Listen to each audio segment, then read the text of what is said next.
Right now, if you're building a startup working on like cutting edge AI, even if you haven't found the right idea yet, why give up and go back to Google or college or something? There's a high probability that your lucky break is just around the corner. Yeah, and this is kind of the most exciting thing you could be doing with your time. Something's happening. I'm not happy with that. Let me go all the way to the edge. Let me go into, this outside world and from first principles, understand the root cause of this. And then you're going to discover all kinds of things that software and especially AI, the current form of AI, can actually solve. There is a very important question that all founders have to ask when they commit to an idea, and that is, if not us, then who?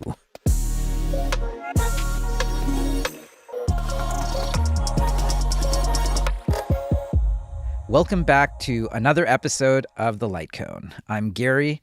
This is Jared, Diana, and Harj, and collectively we have funded companies worth hundreds of billions of dollars, often with just an idea. And that's what we're going to talk about today. There are a lot of smart technical people out there right now who are following along with this AI stuff. They see incredible potential in the technology. They totally buy that this is a special time to start a company. And the thing that is holding them back from doing so is they just don't have an idea that they're really excited to go and work on. I think we should just basically open source all the tricks that we've learned that we've so far only discussed in office hours, but we should just tell everyone. And hopefully this actually helps some people come up with great startup ideas. Well, one of the blueprints that seems to be emerging is that you can't just stay too close to where you're at. Basically the default bad startup idea is lazy in that it's almost like a hackathon idea. I read about it on X and, a bunch of people are doing it and, why don't I do that? Another version of it is just figuring out what is hot out there and jumping on a bandwagon. Jared, one of the things you caution founders against is actually just maybe running with their hackathon idea. Yeah. Often when people are thinking about startup ideas, they tend to gravitate towards things that seem very easy to build a version of. But most of the best startup ideas are actually at least somewhat hard to actually ship the first version of. And so that would sort of be my meta lesson from doing this individually with founders is I'm always trying to push them in the direction of harder, more ambitious ideas. And their subconscious is trying to push them back in the direction of things that they can build in a weekend. I guess the interesting thing about it is you need to get out of the house. So rather than just do what is right in front of you, you have to either aggressively introspect and look within into your history and what you are uniquely great at, or you need to aggressively get out of the house into other places on the outside, being industry, being government, being other places that serve humanity in some way, and that's not in your house either, actually. So aggressively, internal or aggressively outside. So why don't we make that real by diving as deeply as we can into some specific examples? What is within us already? There are lots of examples of people who already spent years and years to get all the way to the edge of understanding whether it's AI or some other field in the world, and they did it either in their studies, in their research, or where they worked. Diana, I feel like you have a few really good examples. Yeah, so basically, the examples here are of founders who had this very unique experience in prior jobs they were working at. And one of them is this company that I mentioned before called Salient. They're basically building a AI voice agent that does loan processing for auto debt collection. That is a bit of an esoteric idea. And when I was working with the founders, it took a bit of time to land on a good one. And this turned out to be a good one when I heard that Ari, the founder, learned about it because he used to work at Tesla. And as part of being in the Tesla finance ops team, part of the problem with leasing Teslas was this whole process of getting all the payments back. And it was all done very manually with all these business operation units that were outsourced. And he thought, why not build an AI agent for that? So that was really good. And that ended up working really well. And now they're servicing a bunch of large banks. So that's a good one. Another one is, which I also mentioned previously in another episode, is the founders of Diode Computer. They're basically building the AI circuit board copilot. And their insight is that both of the founders were electrical engineers, but also software engineers. So that turned out to be a very unique gap, intersection of skills that that the world of software and hardware don't tend to talk to each other. So they had built circuits at Apple, at startups, and even custom processors. So they had a lot of experience building very high-end electronics, and they saw the gap and frustration of working with hardware engineers. That why didn't they do things like software? Why didn't the world of Git is? Why in the world of I have to parse through all these data sheets to verify all the components manually? That's the electrical engineer job. Why do I have to do that manually? Why not just get an LLM to parse and do all that verification like in code with like QAing, right? So that was the insight, and that was so unique to them because they were the only ones that had the unique experience of one of them being a super strong software engineer and the other one being super strong in hardware.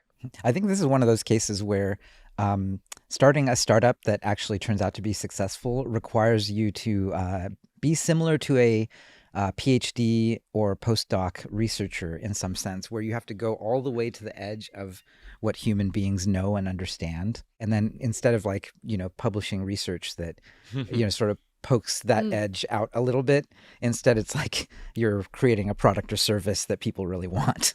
To that point of being the PhD level of expert in that world, when founders get into this, they have such a unique fit with founder market fit. They're the best in the world. Literally, there's no one like them that had that work experience and that happened to want to do a startup, that happened to now be really interested in AI. And there's this moment in time that is only n equals 1. That's only them that can do it, which is cool. Yeah, Ari being in a place like Tesla is always very interesting to think about because, there is a very important question that all founders have to ask when they commit to an idea, and that is, if not us, then who? Do you wanna talk about Spur, Jared? Sure. So Spur is building an AI QA agent. So the way testing works now is if you have a large company, you probably have QA engineers who write tests to test your software, and they're just building an AI agent that writes the test for you. And the way they came up with the idea is one of the founders worked at Figma, which has a notoriously complex front end that's very hard to test. And she realized that the engineers were spending a ton of time testing the front end and writing and maintaining tests for it. And that AI just obviously would enable you to automate. Oh, how did that work? I guess Figma is a really good place to sort of come out of, and that, if you're already at the edge of design and collaboration, plus this AI thing sort of happens, you already have exposure to the right customers and know what the people at the edge are doing because you're at the edge. I have a kind of crazier one, which might be heartening to some of the people in the audience, in that this is probably my youngest team I've ever funded. How old are they? They were 19. They dropped out of freshman year at University of Waterloo. It's a company called Data Curve, and actually one of a few pivots. They actually came in as a company called Uncle GPT, and it was sort of this toy hackathon idea, really. I think they literally won a hackathon with the idea. Your sort of standard Chat GPT wrapper, back when wrapper was the pejorative that everyone was saying. But, the deeper problem was people didn't really want it. It was a really cool demo, but there weren't customers that were willing to pay for it and use it all the time. And then during the batch, they actually became AI for product managers. To go back to what we were saying earlier, it's sort of that, again, is a not leaving the house enough sort of idea for them, because neither of them as 19-year-olds had been product managers. So it's actually very, very hard to make software or products for people and teams where you actually don't have direct experience or knowledge of it. And so luckily, and this is maybe a really good example of looking back within, the founder actually, she actually was an intern for Cohere, which was all the way out on the edge in terms of LLMs and code gen. And so she had already been working on data tools and producing synthetic and real data for large language models for Cohere. And she went back to her old boss, and they said, hey, this is what we need. And she said, oh, well, I could build that. And so now she's basically off off and running. I mean, she had a great demo day, and then she's making mid to high seven figures for a company that just started June of last year.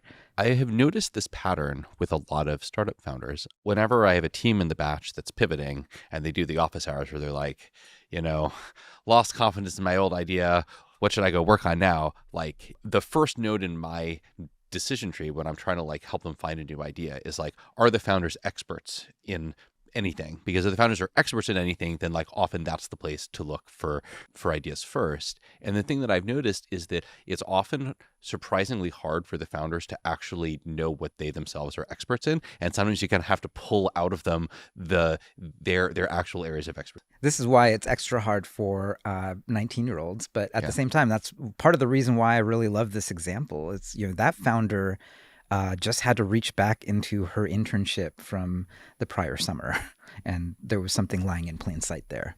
I think what you're saying about that, I've seen it a lot. I think a lot of times when founders come into these office hours with us, it's almost a bit of an allergic reaction to what they were doing. By definition, because they were experts and worked and grinded out years and years. They're like, oh, I don't want to do another decade on this thing that I put all this time. It's like, this is so boring. Boring. And they want to chase some shiny object that they don't know anything about. Sort of this, the grass is greener, but then they sound so much smarter when they talk about that particular domain. And then when you kind of reflect it back to them, and they're like, oh, yeah, you're right. It's like, I never heard anyone go so deep into this as what you eloquently have said versus going over the shiny idea, which is very surface level of insight. And internships is another interesting meta point here. I mean, some huge percentage of YC's billion-dollar companies can be traced directly back to not just a job, but specifically an internship that one of the founders had. And so maybe like a meta point is like, if you're like in college and you want to be in a place to have good startup ideas, like do internships at like really cool companies that are on the bleeding edge of something, because that's like a really like tried and true path to get you a great startup idea. I think the other meta point is also being picky at where you end up working. I mean, the example with the founder of Data Curve working at Cohere. Cohere is at the bleeding edge. The founder of Cohere was one of the authors of the All Attention You Can Need paper, which is the seminal paper that pretty much created this whole AI boom now. She was working there. Another good example I have is this other company called David AI. The founders were working at Scale, and Scale is at the bleeding edge of providing all data sets for right now the AI boom as well. And David.ai found this niche where Scale wasn't going into, which is the scarcity with data sets around multimodal data with speaker separated audio and going deeper into that, because Scale got very deep into more the LLM world. So that turned out to be good. So kind of to your same point, kind of in Cohere, and here in this case with having worked at Cohere / now Scale, working on the bleeding edge, you get to find high quality problems that are going to be the future. So that's not the only way to look within. Maybe the one that people really look to and is a little bit more obvious is, what are things that you want to see in the world that you could see yourself just working on for the rest of your life? There'd be dragons for this, but on the other hand, we have some really noteworthy examples of companies that have really found something and have made something people want. I have one story in particular that I share. This story really stuck with me. It's about a company called Can of Soup. We funded Can of Soup, and the founder, Gabriel, had been an early engineer at Substack, which is a company we funded years earlier. And very early on, he lost confidence in the idea that we had funded him for. And then he kind of wandered in the wilderness in sort of a pivot hell period where he was trying to come up with a new idea in sort of an artificial way, as often happens when founders are pivoting. And he was looking at these various B2B SaaS ideas that were all totally plausible, but he just wasn't really excited about any of them. And he went on a walk with his old boss, Chris, the CEO of Substack. And Chris gave him a piece of advice that's really stuck with me. Gabriel pitched him one of these B2B SaaS ideas, and Chris was like, who cares? Work on something that captures the human imagination. And that was the prompt that got Gabriel to just start thinking about a much bigger idea that he would actually be excited to work on for a really long time. And that's what sort of led him down the path of coming up with Can of Soup, which is this AI Instagram-like thing that's like a totally new kind of social network, and it's a really big, crazy, ambitious idea. We don't know if it's going to work yet, but it's like super interesting and like so much cooler than the sort of like manufactured B2B SaaS ideas. I mean, social networks seem like it's pretty ripe for things that people really want to work on. One of my favorite AI companies right now is called Happenstance. The founder was a Apple AI researcher, sold his last startup, and then he started realizing, especially once like Word2Vec and vector databases started coming out, that, when you use things like LinkedIn, how often is it that you're like typing something that you're looking for, and it just, I think it's just still using plain text search. Like, I think it's just using indices from MySQL for all we know. It's literally not smart. And the thing about LLMs, and especially, LLMs plus vector search now mean that the search engine itself can be so much more intelligent. And so, I'm always trying to connect people in the batch to people who could buy their thing or who could help them with access or all of that. And then Happenstance now is just this wild thing where I can type almost anything more or less in a fuzzy way. I can even describe the people I'm trying to help. I can even describe sort of the level or area inside the company I think I want to connect this founder to. And it'll just figure all of that stuff out. It'll write the SQL queries and then use its own, a mix of vector search, LLMs, and SQL to find those people in a way that like LinkedIn search just fails 10 times out of 10 for some of these really complex. Part of our job is kind of helping founders to think bigger, because the whole process of starting a startup is already scary. And sometimes founders start with a very small idea that could be inconsequential. But if you 10x it, then how could the world change? And I think, Jared, you had some really good example for this one. I do. And incidentally, if you're looking for a startup idea, one thing you should definitely do is you should go and read or reread Paul Graham's essay called How to Get Startup Ideas, which is really kind of a definitive work on the topic. And he talks about this concept called blinders, where if you're looking for a startup idea, you tend to have blinders on where your subconscious doesn't even allow you to see certain ideas because they seem too ambitious and too scary. And so they don't even consciously bubble to the surface for you to be able to like decide if you want to work on them or not. And a great example I have of this is a company called EasyDubs. EasyDubs is building the universal translator, like from Star Trek. So imagine you go to Japan, but you don't speak Japanese, and you want to have a conversation with someone who only speaks Japanese. You can use EasyDubs, and it'll translate like simultaneously and in real time. So you can have a real-time conversation with somebody who speaks a different language. So one of the common things people run into when they go through this path of idea is just what we said before. Like, I really don't have any expertise. I've mined everything I can. I've mined all of my experiences, and I can't generate a good startup idea that way. And that then takes you to like Gary's point around like you have to get outside of the house and you have to start putting in the work to like build the expertise. And so I feel like actually our advice to startups during the batch when they're going through this path will often change. It's like stop thinking about kind of what your like 2-week revenue goals are and start treating yourself as researchers and just try and like build expertise in something in the hope that you find startup ideas. I have a story on that type of way of generating idea. It's a company called Egress Health. And they spent a while pivoting and trying to find an idea, weren't kind of landing on anything that worked really well. And so I think one of their parents, I think it was one of the founders' mothers, like was a dentist who ran her own sort of small dentist office. And he just went to work with her for a day just to kind of see like, how does a dentist office work? And like, is there anything that software could do better? And he realized a lot of the admin work involved in sort of insurance, processing someone's insurance and pre-authorizing them, and all of this work was just like routine that could really be processed away by an LLM. And so they just started working on that. They started building an LLM powered back office for dentists, and it's working like really, really well. That's so cool. Yeah. I love it when founders end up in this branch of the decision tree to find a startup idea, because through them, I get to learn about all these corners of the world and like think about where there might be interesting problems. There's a couple parts about that story that I want to kind of pull out, Harj. One is like using family connections. Like a lot of our best startup ideas, like a lot of YC's like $1 billion startups literally it was like the founder's parent or uncle or cousin or brother or some like old college roommate or just some like random connection that was like just enough of an opening to like lead them to an interesting place. It's surprising how important that is. Basically you could cold email 1,000 people sometimes and get literally 0 responses. But if you have someone who you're going to see every Thanksgiving, I think they're going to give you some access. And access is all you need, actually. Like that's sometimes like right at the beginning moment, you just need access into some underserved place, some place where no good software engineer or AI engineer has ever seen or has seen yet.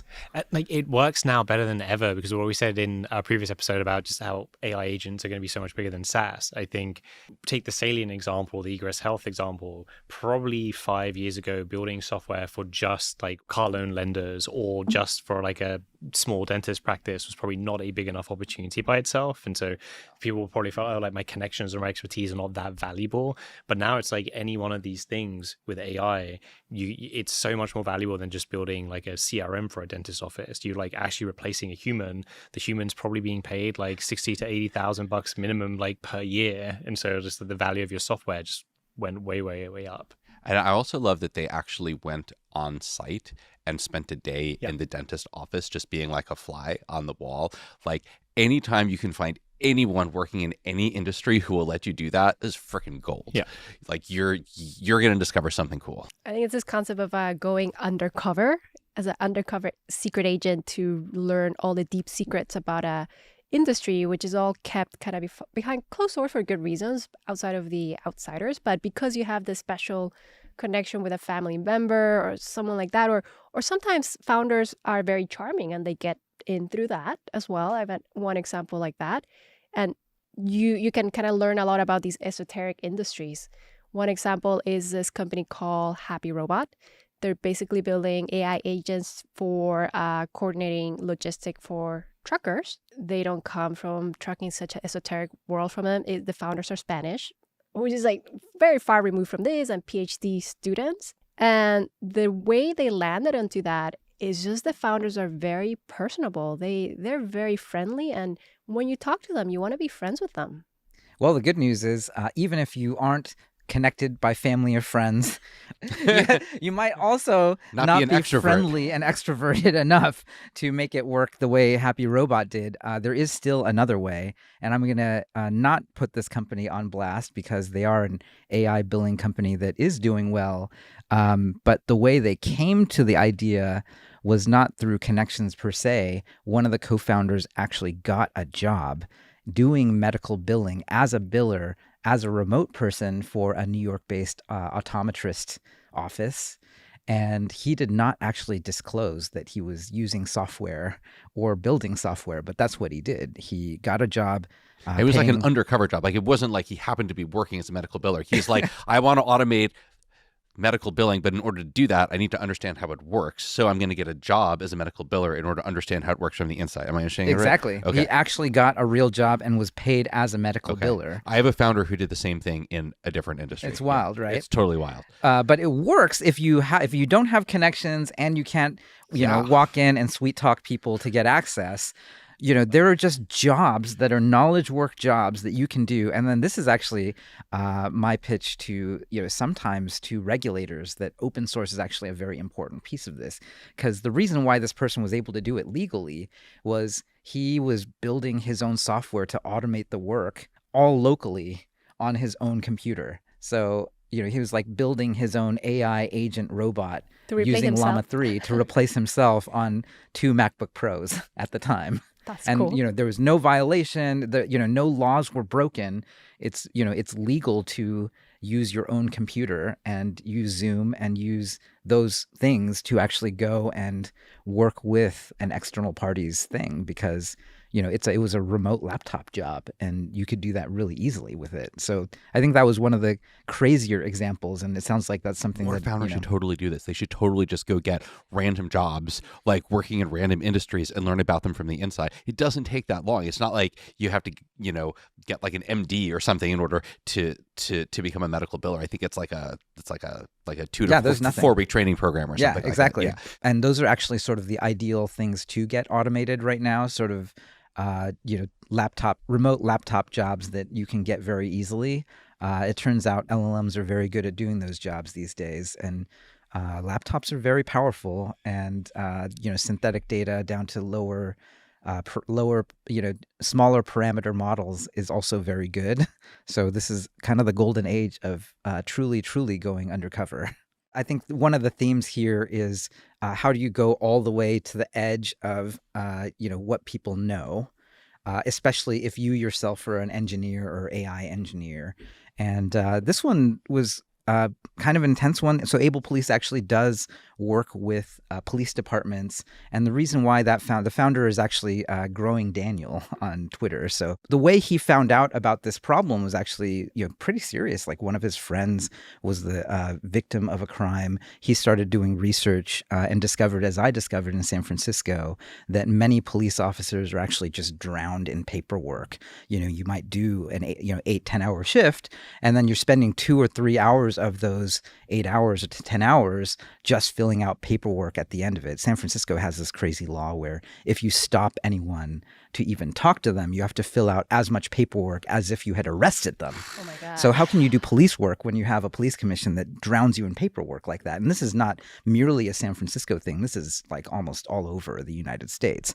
And so, this is a very good example of literally going, undercover in that he went on ride-alongs. He investigated this thing that was very upsetting to him in society, discovered the root cause, and then LLMs were happening. He's like, why would anyone sit in front of a web browser filling out multiple hours of like click, click, click, like enter data, literally like, transcribe people's driver's licenses. Like this is, why are we turning police officers who are supposed to look out for public safety? And a lot of the job is clerical work. And, of course, you can use LLMs plus computer vision to take that 2 hours or 3 hours down to 5 or 10 minutes, especially because you already have camera data all day from the person doing the work. Can I leak alpha trick about the previous topic, finding jobs? This is something that I suggested that founder do. You can literally go to Indeed.com and search for jobs that have keywords like this, like remote analyst, remote like clerk, things like that, and just look at all of the jobs that people are hiring for. Like some of them are probably weird jobs that like most people haven't even heard of. There's all of these jobs like this out there. You just go get one of those jobs. There's another trick. Another trick is if you don't want to work the boring job yourself, is think of if you have any friends who have very boring jobs, and go follow them and shadow them at work for a day. So I have a company. You have an example like this where this actually happened, right? Yeah, it's a company called Sweet Spot, and when we accepted them into YC, I think the idea was something about payments for taco trucks, just something totally random. And then they started searching for ideas. And they had a friend who just worked, his full-time job was to sit in front of a computer on the government website, looking the government posts like contracts are available for bidding. And so his whole job was just to keep refreshing that page. And every time there was like a bid that was relevant for the company he worked at, he just like pasted the link somewhere. And they're like, well, that seems like something that could definitely be like automated with AI. And this was about 1.5 years, coming up to almost 2 years ago now. And that insight actually turned into a really exciting idea where now it's a AI platform for just all of your government contracting and procurement. That they both like find the thing for you, they generate like all of your bid, they give you advice on how to like sharpen it to have the best chance of landing it and price it optimally, all of these things like a single package, and it's growing like incredibly fast.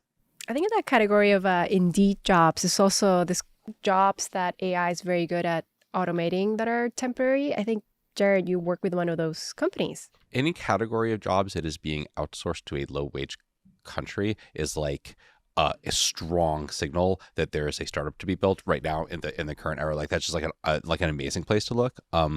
One company like that I worked with last year is a company called Lilac Labs. And what Lilac Labs is doing is they are automating the person at the drive-thru who takes orders. They were snooping around other startup ideas that didn't end up panning out. But in the process of looking at the startup ideas, they realized that for a lot of the drive-thrus in America, when you drive up to the drive-thru and you like place an order, the person on the other end who's like listening to your order and like transcribing it into the point of sale system lives on the other side of the world, because that job, which was always done by the person sitting at the drive-thru, has now been outsourced to like BPOs in like low wage countries. And that was a clue to them that like this was an amazing like target to go after. You have one too, Diana, right?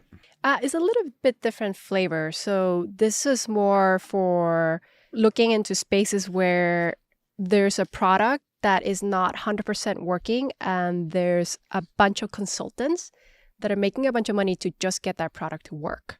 And one example is UiPath. Is this giant company that went IPO that does robotic process automation. Maybe a lot of the audience It's hasn't. macros.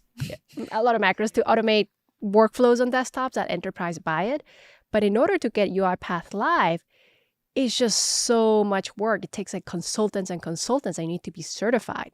What these founders found is like, hey, what if we actually build a way better product that actually works and actually does RPA without the need of expensive consultants? So this is a company that I funded called Automat that basically is this solution, but a lot better, that actually works and is only possible now because of AI. Was this in part inspired by like recent advances in getting LLMs to browse the web and use desktop applications? Totally. I mean, they actually went through YC before computer use was launched. But the interesting thing about this team, they have always been living at the edge of technology. They actually were ex-Googlers that got access to Bard when now it used to be called Bard, now it's called Gemini. So they actually prototyped a bunch of apps on AI before it was even cool.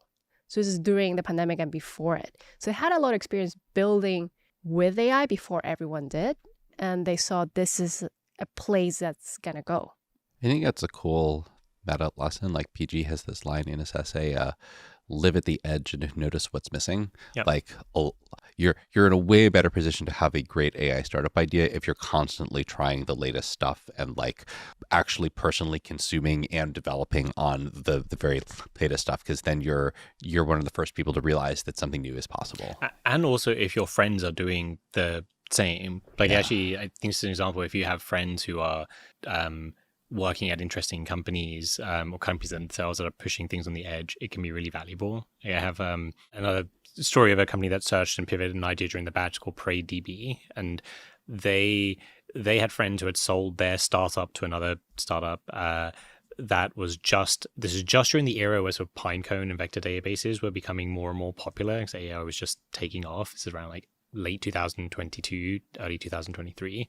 Their friend told them, hey, like the big problem we have is like we want like a good quality real-time sync between like our Postgres database and Pinecone, and no one's really built that, and we're gonna have to build it all internally in-house. So PrayDB founders were, okay, well, we could just build that for you. But then as they actually got deeper into the idea, they realized, oh, well, like PG Vector is a relatively new extension within Postgres that you can actually just do a lot of the Pinecone, the stuff that you want to do on Pinecone, you can actually probably just do in Postgres. And so they just started pushing the limits of PG Vector to see how much of the functionality they could replicate. And they got like surprisingly far. And now they have sort of enterprise customers that are using them not just as sort of a replacement for a separate vector DB, but also just as a replacement for Elastic and various things for search and semantic search across all of the stuff in their database. And I think they got that idea just because they were in the world of technical founders doing things and building things and telling them, oh, hey, like this is our issue. You can just do things. Yeah, you can just do things. Good advice.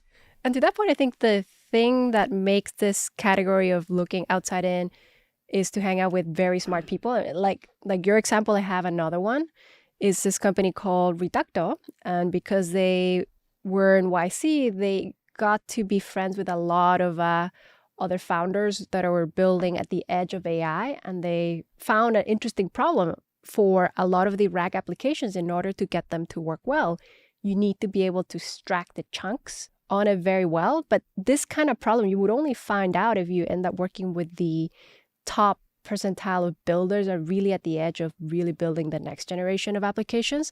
So that's how they found the idea of a reducto, which extracts perfect chunks and data from PDFs.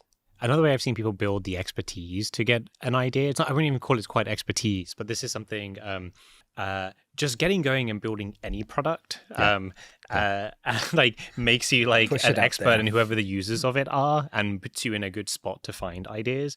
And an expert in building products like that. Yeah. So you build expertise in like multiple areas. Yeah. Wait, I can't just become an expert from being an ex-influencer? You're saying I have to go talk to users. You actually have to build something. You have to ship code.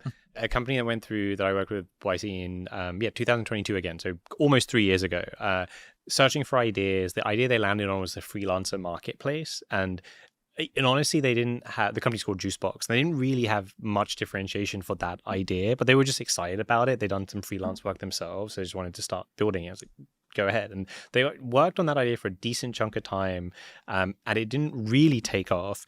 But in the course of sort of working on freelancer marketplace and working with companies who are hiring freelancers and hiring other people, as the LLMs developed, they realized, there's actually like a real need for just like LLM powered people search for recruiters specifically.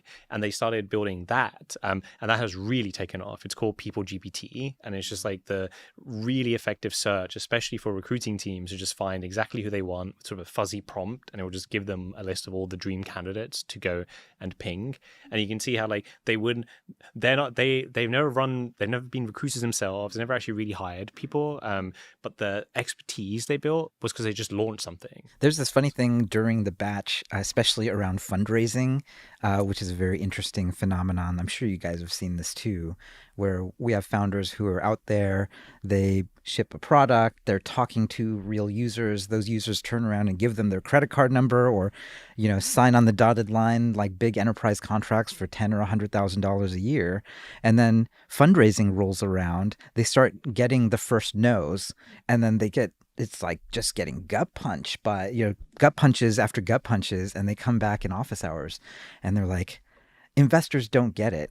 And the thing that I find myself saying over and over again is like, yeah, investors don't get it because they're trying to do it the way like a founder would, trying to be an ex-influencer, trying to understand, just reading feeds from like literally their toilet, like, and shit posting, right? Like literally, that's not how you figure out what's going on.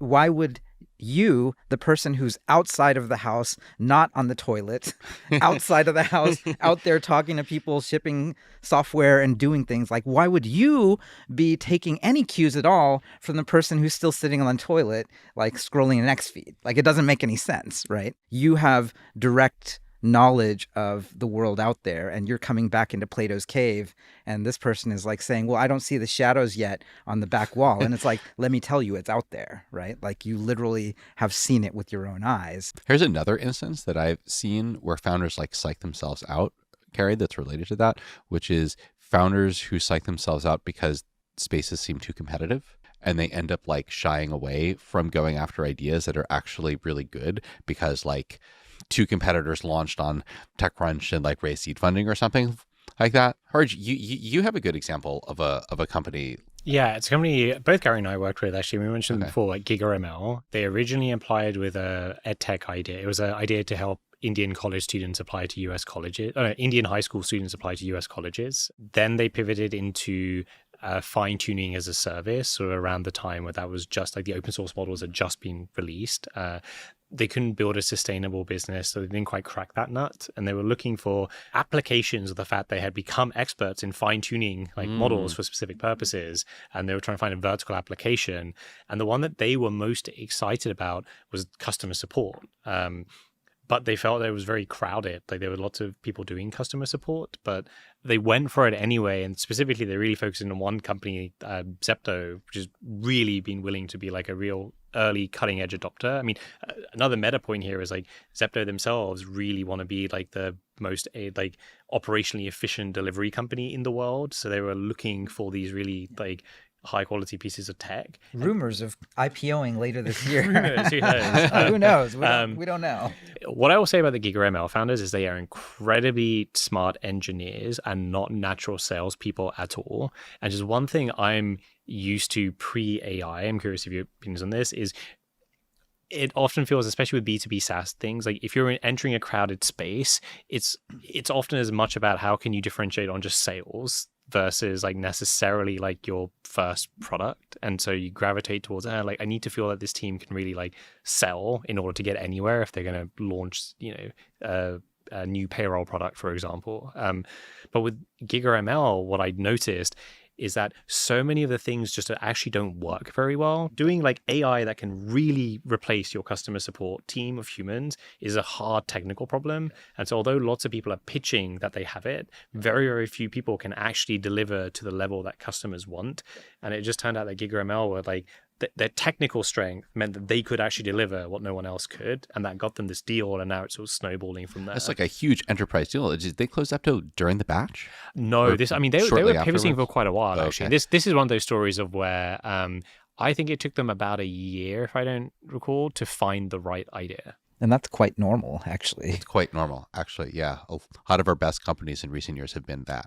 Yeah, which flies in the face of, I think, what everyone believed, ancient history 5 to 10 years ago. Like, there were, it's hard to believe, but, 10 years ago, there were entire seed funds that would say, like, we never do seed extensions. Either you're going to be great and you're great immediately, or, seed extensions are a sucker bet. And these days, I'm pretty glad that we're in the days where that's just not true anymore. Like, you can see that people are getting product market fit. My speculation on it is AI moves so quickly that every few months there's just a new set of possible ideas that are generated. This is like a more anecdotal thing. I also feel just like because it's so exciting to work on a startup and work on AI right now, that the teams just have morale reserves for longer. Like, it's like, why would if you're building a startup working on like cutting edge AI, even if you haven't found the right idea yet, like why give up and go back to Google or college or something? Yeah, like there's a high probability that your lucky break is just around the corner. Yeah, and this is kind of the most exciting thing you could be doing with your time. These product releases that keep changing the whole space the whole time. Yeah, which is crazy. Well, that's all the time we have for now, but I think that that's a pretty great thing for everyone out there to keep in their mind. You can't stay in your house or sit on your toilet doom scrolling X.